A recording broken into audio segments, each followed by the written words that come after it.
السلام علیکم ورحمۃ اللہ وبرکاتہ۔ بسم اللہ، الحمد للہ والصلاة والسلام علی رسول اللہ وعلی آلہ وصحبہ ومن والاه۔ محترم ناظرین، آج کے اس لائیو پروگرام میں جو باتیں میں آپ کے سامنے رکھنا چاہتا ہوں وہ ہمسائیگی کے آداب کے بارے میں، پڑوسی کے آداب کے بارے میں، کیونکہ ہم میں سے کوئی شخص دنیا میں ایسا نہیں کہ جس کا کوئی نہ کوئی پڑوسی ہو، چاہے وہ قرابت دار ہو، رشتہ دار ہو، یا دور کا پڑوسی ہو یا غیر مسلم ہو۔ انشاءاللہ آج کے اس لائیو درس میں ہمسائیگی کے آداب کے بارے میں گفتگو کریں گے، اور عربی زبان میں اس کو الجوار کہا جاتا ہے، اور اس کا معنی جیسا کہ اہل علم نے بیان کیا ہے کہ ایک دوسرے کے ساتھ رہنا یا ایک دوسرے سے متصل ہونا۔ امام شافعی رحمۃ اللہ علیہ فرماتے ہیں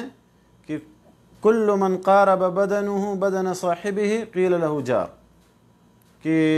جس کا بدن اپنے ساتھی کے بدن سے قریب ہو اسے پڑوسی کہا جائے گا۔ امام راغب اصفہانی رحمہ اللہ فرماتے ہیں کہ الجار من یقرب مسکنہ منک، کہ پڑوسی وہ ہے کہ جس کی رہائش گاہ، جس کا مسکن، جس کا گھر آپ سے قریب ہو۔ اور اصطلاحی معنی میں اہل علم نے جیسا کہ بیان کیا ہے کہ جوار کا یا ہمسائیگی کا معنی، اصطلاحی معنی یہ ہے کہ رہائش گاہ کے اعتبار سے، گھر کے اعتبار سے ایک دوسرے سے متصل ہونا، اور اس میں صرف گھر ہی نہیں بلکہ دوسری چیزیں بھی داخل ہیں، جیسے کہ دکان، جیسے آپ کے قریب میں یا پڑوس میں دکان ہو، آفس کے اعتبار سے ایک دوسرے سے متصل ہونا، کمپنی اور دوسری چیزوں کے اعتبار سے۔ تو ایک دوسرے سے متصل رہنا یا متصل ہونا، رہائش کے اعتبار سے ہو، دکان کے اعتبار سے ہو، بزنس تجارت کے اعتبار سے ہو، آفس کمپنی کے اعتبار سے ہو، تو اسے جوار یا ہمسائیگی کہا جائے گا۔ اور پڑوسی یا جوار یا ہمسائیگی کی حد کیا ہے؟ امام شافعی اور امام احمد بن حنبل رحمۃ اللہ علیہ کے یہاں، رحمہم اللہ کے یہاں، پڑوسی کی حد جو ہے ہر طرف سے 40 گھر تک ہے، یعنی آپ کے گھر سے 40 گھر تک، چاہے وہ دائیں جانب سے ہو، چاہے وہ بائیں جانب سے ہو، چاہے سامنے سے ہو، چاہے پیچھے سے ہو۔ اور اس کی دلیل ابو ہریرہ رضی اللہ علیہ وسلم نے فرمایا حق الجار 40 دارا ہکذا وہکذا وہکذا، کہ پڑوسی کا حق 40 گھر تک ہے، ادھر سے اور ادھر سے۔ تو اور دوسرے اہل علم کے دوسرے اقوال بھی اس سلسلے میں ہیں، لیکن راجح اور صحیح دلیل کی روشنی میں یہی قول معلوم پڑتا ہے کہ پڑوسی کی جو حد ہے یا جوار کی، یا اسی طرح سے وَبِالْوَالِدَيْنِ إِحْسَانًا وَبِذِي الْقُرْبَى وَالْيَتَامَى وَالْمَسَاكِينِ وَالْجَارِ ذِي الْقُرْبَى وَالْجَارِ الْجُنُبِ وَالصَّاحِبِ بِالْجَنبِ وَابْنِ السَّبِيلِ وَمَا مَلَكَتْ أَيْمَانُكُمْ إِنَّ اللَّهَ لَا يُحِبُّ مَنْ، کہ اللہ کی عبادت کرو، اس کے ساتھ کسی چیز کو شریک نہ ٹھہراؤ، اور والدین کے ساتھ احسان کرو، یتیموں اور مسکینوں کرو۔ پڑوسی کی قسمیں اس آیت کے اندر 2 بیان کی گئی، ایک تو قرابت دار پڑوسی اور دوسرا دور کا پڑوسی۔ اور اہل علم نے اسی سے استدلال کرتے ہوئے لکھا ہے کہ عمومی طور پر پڑوسی 3 طرح کے ہوتے ہیں۔ ایک پڑوسی ایسا جس کے 3 حقوق ہوتے ہیں، ایک تو، اور وہ پڑوسی کون سا پڑوسی ہے؟ مسلمان پڑوسی، جو آپ کے جو پڑوسی مسلمان ہو اور قرابت دار بھی ہو، تو اسلام کے ناطے ایک حق، پڑوسی ہونے کے ناطے ایک حق، اور رشتہ دار ہونے کے ناطے ایک حق۔ دوسرا پڑوسی کہ جس کے 2 حق ہیں، وہ کون سا پڑوسی ہے؟ وہ پڑوسی مسلمان پڑوسی جو دور کا ہو، رشتہ دار نہ ہو۔ تو ایک تو اس کے اسلام اور مسلمان ہونے کے ناطے اس کا ایک حق ہے، اور انہی میں سے ایک مشہور اور معروف حدیث ہے، اللہ کے نبی صلی اللہ علیہ وسلم نے فرمایا ما زال جبریل یوصی حتی ظننت انہ سیورثہ متفق علیہ، صحیح بخاری اور صحیح مسلم اور حدیث کی دوسری کتابوں کے حوالے سے ہے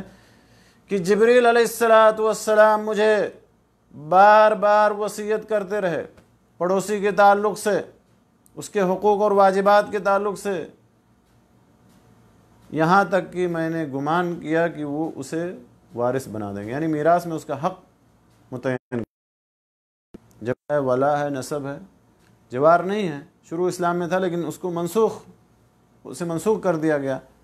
تو جب جبریل علیہ السلام آپ کے پاس آئے، نبی صلی اللہ علیہ وسلم کے پاس آئے اور انہیں بار بار اور آپ کو بار بار پڑوسی کے تعلق سے وصیت کرتے رہے، یہاں تک کہ آپ نے فرمایا کہ مجھے لگا کہ وہ اسے بھی وارث بنا دیں گے۔ اسی طرح سے ابو ذر رضی اللہ تعالیٰ عنہ کو نبی صلی اللہ علیہ وسلم نے کیا فرمایا، اے ابو ذر، جمایا کہ اللہ کی قسم مومن نہیں ہو سکتا، اللہ کی قسم مومن نہیں ہو سکتا، اللہ کی قسم وہ شخص مومن نہیں ہو سکتا۔ جب آپ سے پوچھا گیا من یا رسول اللہ، اللہ کے رسول کون، تو آپ نے فرمایا الذی لا یأمن جارہ بوائقہ، کہ وہ شخص کہ جس کی شر سے، جس کی برائیوں سے اس کا پڑوسی محفوظ نہ ہو۔ تو پڑوسی کی اہمیت، اس کا مقام اور مرتبہ بہت بلند ہے، اس کے حقوق اور واجبات بہت ہی، اس کی تکریم کرنا، اس کی عزت کرنا۔ کیونکہ نبی صلی اللہ علیہ وسلم نے فرمایا من کان یؤمن باللہ والیوم الآخر فلیکرم جارہ، کہ جو شخص اللہ پر اور یوم آخرت پر ایمان رکھتا ہے اسے چاہیے کہ وہ اپنے پڑوسی کی عزت کرے، اپنے پڑوسی کی تکریم کرے۔ اور دوسری روایت کے الفاظ میں ہے فلیحسن الی جارہ، کہ وہ اپنے پڑوسی کے ساتھ احسان کرے۔ تو سب سے پہلا ادب یہ ہے کہ گھر کی تعمیر میں، گھر بناتے ہوئے اس کے اوپر ظلم اور زیادتی نہ کرنا، اس کے اوپر ظلم اور زیادتی کرنے سے اجتناب کرنا۔ جیسا کہ آج کل آپ نے دیکھا ہوگا لوگ پڑوسی کا خیال نہیں کرتے ہیں جب گھر بنانا شروع کرتے ہیں، گھر کی تعمیر کرنا شروع کرتے ہیں۔ لہٰذا ہمیں چاہیے کہ ہم نہ کریں کہ اس کی سرحد کو بدل دیں، اس کی سرحد کو جو ہے زائل کر دیں، ختم کر دیں، نشانی کو مٹا دیں، جیسا کہ آج کل بیشتر لوگ ہم میں سے کرتے ہیں۔ پڑوسی کا کھوٹا اٹھا کر کے دوسری جگہ لگا دیتے ہیں، نشانی کو بدل دیتے ہیں۔ تو یہ میرے دوستو، یہ سراسر دینی تعلیمات کے خلاف ہے، یہ سراسر اسلامی آداب کے خلاف ہے، کیونکہ اس کے گھر کی حفاظت کریں، اس کی عزت اور آبرو کی حفاظت کریں، اس کی مدد کریں ضرورت کے وقت، اور اپنی نگاہوں کو عورتوں سے، پڑوسی کی عورتوں سے اور اس کے عیوب سے اپنی نگاہوں کو پست رکھیں، اس کی ستر پوشی کریں، عیب کی ستر پوشی کریں۔ لہذا ہمیں اس کی غیر موجودگی میں ہمارے اوپر واجب ہے کہ ہم اس کی چالو کر دیتے ہیں، یا اتنی زوردار آواز میں ریڈیو چالو کر دیتے ہیں، یا گانے بجانے لگا دیتے ہیں کہ پڑوسیوں کو تکلیف ہوتی ہے اس کی وجہ سے۔ تو ہمیں ایسا نہیں کرنا چاہیے۔ یا اسی طرح سے کچھ لوگ سارا گھر کا کوڑا اور کرکٹ پڑوسی کے سامنے پھینکتے ہیں، راستہ اس کا بند کر دیتے ہیں، اس کے سامنے جو ہے نالے کھول دیتے ہیں۔ تو یہ میرے دوستو نالیاں بنا دیتے ہیں۔ بھلائی کا حکم دیں، برائی سے روکیں، حکمت کے ساتھ، ادب کے ساتھ اس کو اچھی بات بتائیں اور اچھی باتوں کی نصیحت کریں۔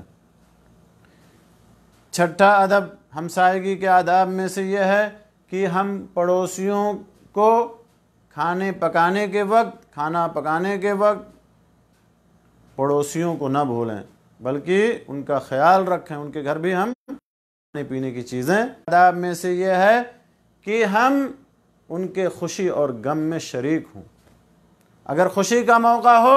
تو ان کی خوشی میں شریک ہوں، اور اگر غم کا موقع ہے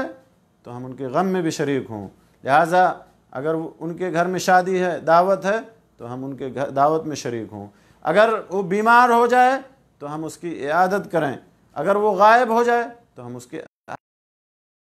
پوچھیں، اس کے ٹوہ میں نہ پڑیں، اس کی غلطیوں کے پیچھے نہ پڑیں، اس کے غلطیوں پر خوشی کا اظہار نہ کریں، بلکہ ہم درگزر کر دیں، اس کی غلطیوں سے درگزر کر دیں، اس کی جاسوسی نہ کریں، اس کے ٹوہ میں نہ پڑیں، اس کے عیب کے پیچھے کہ اکثر لوگ ہمارے یہاں